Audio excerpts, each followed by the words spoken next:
Hi everyone, and welcome back to Gina's Food Court. Oh my gosh, what's happening? That's right. What the elf was I thinking? This is the Gina's Food Court Holiday Special. We are once again jingle balls deep in the holiday season, which means it's time to make a festive dish. At the end of my last episode on homemade pasta, I asked you to drop a comment on a holiday-themed dish for my next video. One viewer suggested that I take inspiration from Dickens' A Christmas Carol, which was such a creative idea. If you haven't seen the movie, it follows the main character Scrooge, who's a grumpy old man with a gnarly resting Grinch face. But after being visited by 3 ghosts, he learns the true meaning of Christmas. He embraces the spirit of giving and buys a giant turkey for an impoverished family. So that's what I'm going to show you all today, how to cook a turkey. We had a second viewer suggest that I incorporate some storytelling in the video, which is another great idea. So after I show you how to cook the turkey, I'm going to tell you the completely true and not at all made up story of the night I cooked it. A turkey isn't exactly a meal for one, so I served it at the Friendsgiving that I host every year, and trust me, it was an exciting night. Here's what you'll need to cook the turkey, and you can find the full recipe with ingredient amounts in the description below. You're gonna wanna move your turkey out of the freezer and into the fridge several days before you plan on cooking it.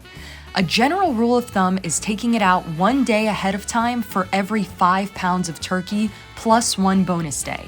Since my turkey is 14 pounds, I put it in the fridge 4 days before Friendsgiving. Now let's talk strategy. I'm gonna be roasting the turkey in the oven, but I'll also be injecting it with a butter mixture. Is this the easiest way to prep a turkey? No. But is it one of the healthiest? Also no.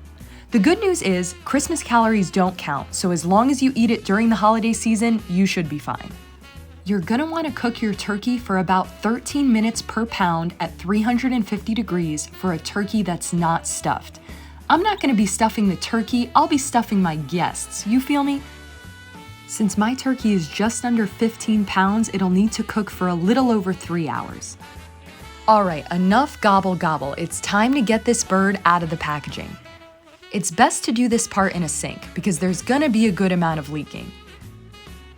Pat the turkey dry and bring it back to your roasting pan.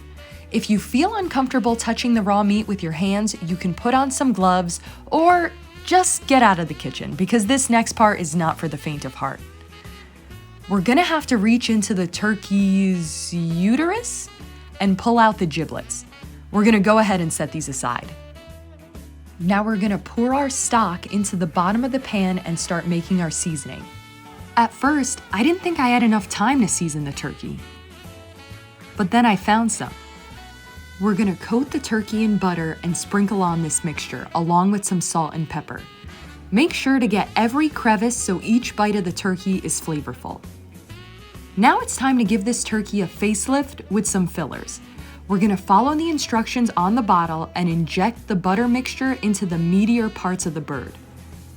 Fill the syringe with the butter mixture, insert the needle about 2 inches into a leg, and slowly push the butter in, which should make it visibly puff up. Repeat this process at various points around the bird until your turkey is completely jacked. Do yourself a favor and tuck in the wings of the turkey. Otherwise, they'll get all nasty and burnt. Now we're gonna put some carrot, celery, and onion in the turkey's... Is it a rib cage? This will actually be the only part of the turkey that your vegetarian guests can eat. We will be taking these veggies out of the turkey once it's done cooking, so you might ask yourself, why are we putting them in to begin with? And that is a great question. We're gonna go ahead and tie the bottom legs together with a piece of ribbon. You can use twine, dental floss, mistletoe, whatever you have on hand. This will help the turkey hold its shape, since the legs are super thin and might sag in the oven. Talk about skipping leg day, am I right? Our turkey is finally oven ready. We have about 3 hours to kill before the turkey is done and the guests arrive. We just need to make sure we baste the turkey every half hour or so to keep the skin from drying out. If you notice the skin of your turkey getting too brown too soon, you can cover it with some foil. Luckily, Friendsgiving is a potluck, so my guests are bringing the side dishes. But I do have a couple more things to get ready. I have to set the table, make my famous pumpkin corn chowder, and make roughly 83 Jell-O shots. I have to get ready, and I have to get Kyle ready, which was a whole ordeal, but we got there eventually. I even tried making the gravy with those giblets we set aside earlier. I added butter and turkey drippings, some broth, a ton of seasoning, but it was way too thin. So then I added some flour and it got too thick.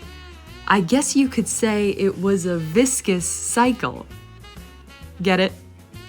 Because the viscosity of the gravy kept changing. Long story short, it didn't work and I was running out of time. So I picked up some jarred gravy because I'm a failure. There, I said it, I'm a failure. Luckily, the turkey came out of the oven looking stunning, and it was so tender and juicy from the steroids, the butter injection. We ended up not needing that much gravy at all. I was thinking about it, and they should really make a band called Gravy. They could just cover Meatloaf. As promised earlier, I'm gonna tell you a little story about the night of Friendsgiving. I'll be telling the story to the tune of the famous poem, "'Twas the Night Before Christmas." It's important to remember that this story is completely real, not staged or exaggerated in any way. I hope you enjoy it. 'Twas the night of Friendsgiving, and in our apartment, the turkey was cooking wrapped in foil and parchment. The nameplates were laid on the table with care in hopes that the guests soon would be there. And Kyle was nestled all snug on the couch while thoughts of the feast watered his mouth. And I, in my apron, tied up in the kitchen, had just settled in to my trusty bare mittens. When out on the lot there arose such a clatter, I sprang from the parlor to see what was the matter. Away to the window I flew like a bird, threw open the shutters, and what I saw was absurd. The moon on the crest of the new fallen leaves gave light to the looks of my likely attendees. When what to my wandering eyes should express but 3 little cars and 7 tiny guests. With the leading car driver so lively and quick, I knew in a moment that it must be Nick. More rapid than eagles my visitors they came. I whistled and shouted and called them by name. Now Nicola, now Emma, Nate and Maya so lovely, on Rachel, on Garrett, and Milo the puppy. To the sides of the table pulled away from the wall, eat away, eat away, eat away all. As hungry as can be, we ate, drank, and cheered, giving toasts to each other, sipping cocktails and beer. We were thankful as can be, not a trouble in sight, settling in for a relaxing, warm, cozy night. And then, in a twinkling, we heard on the roof the prancing and pawing of great little hooves. As we turned around to look towards the den, in the door came Saint Nick. Definitely not Ben. He was dressed in all fur from his head to his foot, and his clothes were all tarnished in ashes and soot. A bundle of gifts was flung on his back, and he looked like a peddler just opening his pack. His eyes, how they twinkled, his dimples, how merry. His cheeks were like roses, his nose like a cherry. His droll little mouth was drawn up in a bow, and the beard of his chin was as white as the snow. The stump of his pipe he held tight in his teeth, and the smoke it encircled his head like a wreath. He had a broad face and a round little belly that shook when he laughed like a bowl full of jelly. He was chubby and plump, a right jolly old elf, and I laughed when I saw him in spite of myself. A wink of his eye and a twist of his head soon gave us to know we had nothing to dread. He spoke not a word but went straight to work and filled all the stockings, then turned with a jerk.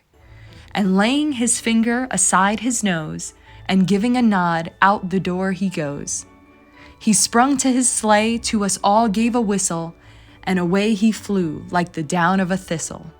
But I heard him exclaim ere he drove out of sight, "Happy Christmas to all, and to all a good night."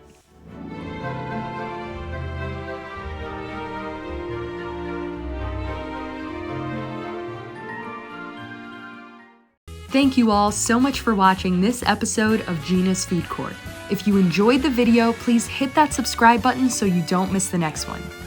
I hope you all had a great Thanksgiving, have a Merry Christmas, and a Happy New Year.